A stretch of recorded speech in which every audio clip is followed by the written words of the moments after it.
कहते हैं ना, जब अत्याचार की हद पार हो जाती है तो अत्याचार करने वाले के खिलाफ दिन गिनती के रह जाते हैं। ये बात वक्फ बोर्ड के लिए सटीक बैठती है। जिस तरह से देश में वक्फ बोर्ड ने जमीन खोरी की, उसकी वजह से ही देश में सनातन बोर्ड बनाने की मांग उठी।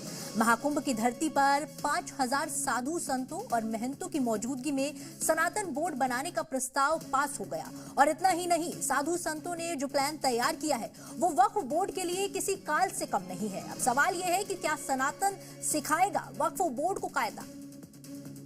सत्य सनातन धर्म की, सत्य सनातन धर्म की, सत्य सनातन धर्म की जय श्री राम। उस भारत को भी धीरे धीरे कब जाने का षड्यंत्र वक्फ बोर्ड के माध्यम से हो रहा है। हमें इसमें सनातन बोर्ड के बनाने में भी ऐतराज है और वक्फ बोर्ड के खत्म करने में भी ऐतराज है। अब वक्फ बोर्ड भी अगर कायदे में रहे तो फायदे में रहे, पर जब कायदा छोड़ दोगे तो सनातनी फायदा भी छीन लेंगे तुम्हारा। धर्म संसद के नाम पर जिस तरह से मुसलमानों को काटने, मारने, जलाने, भगाने का काम करने का वहां प्लान बनाया जा रहा था। बहुत सह लिया, अब न सहेंगे। हिंदू हक।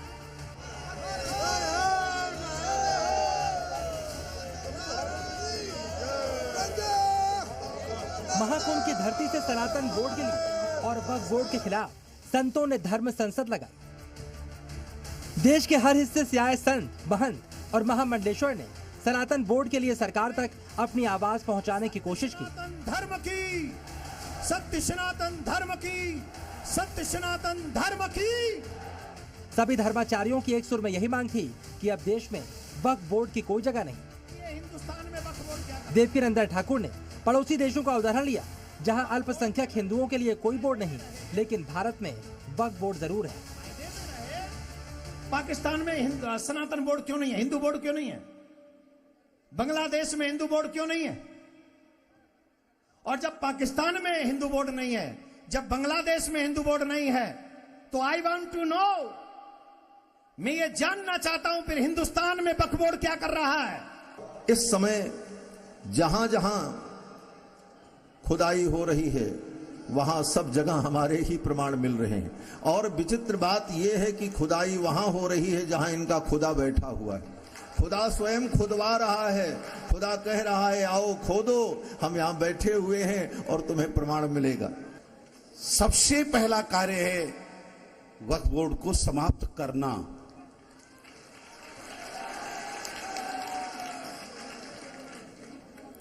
अगर वो समाप्त हो गया तो लव जिहाद भी समाप्त हो गया। हमारे भारत देश की जमीनें भी बच गई, हमारे तीर्थ मंदिर भी बच गए। धर्म संसद में वक्फ बोर्ड की कब्जा नीति के खिलाफ देवकीनंदन ठाकुर ने आवाज बुलंद की तो उसे धर्माचार्यों का पूरा समर्थन मिला। देवकीनंदन ठाकुर ने वक्फ बोर्ड की मनमानी पर सवाल खड़े किए। हमको तो डर है कहीं एक दिन ऐसा न कह दे कि जिन्ना सर जिस दिन पाकिस्तान गए थे उस दिन कह के गए थे कि पूरा भारत ही हमारा है और हम पूरा भारत वक्फ बोर्ड को देके जा रहे हैं। तो जब पूरे भारत को कह देंगे कि ये हमारा वक्फ बोर्ड का है, तो बताओ कहां जाओगे तुम लोग?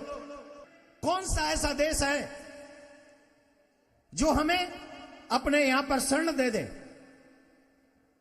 पूरे विश्व में एक ही भारत है जहां हिंदू जा सकते हैं, और उस भारत को भी धीरे धीरे कब जाने का षड्यंत्र वक्फ बोर्ड के माध्यम से हो रहा है। वक्फ बोर्ड को भारत से हटाने के खिलाफ संतों ने हुंकार भरी तो सनातन बोर्ड के गठन की मांग उठी।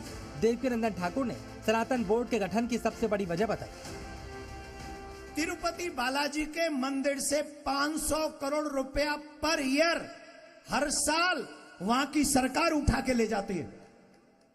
वहां की सरकार, अगर वही 500 करोड़ रुपए सनातनियों के हित में लग जाए, हमारी संस्कृति बचाने में लग जाए, सनातनियों की सहायता में लग जाए, गुरुकुलम में लग जाए, गौ माता की सेवा में लग जाए, तो बताइए हमारा सनातन आगे बढ़ेगा कि नहीं?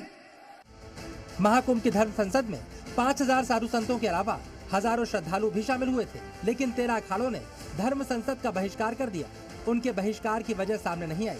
देवकीनंदन ठाकुर ने हजारों संतों के सामने प्रतिज्ञा ली कि वो सनातन बोर्ड का अध्यक्ष नहीं बनना चाहते थे। उन्होंने सनातन बोर्ड में कोई पद नहीं लेने का शपथ पत्र वहां मौजूद संतों को सौंपा और पत्र सौंपते हुए देवकीनंदन ठाकुर भावुक होकर रोने लगे। श्री ने ये पत्र संतों ने उन्हें शांत करवाया। को सौंपा है और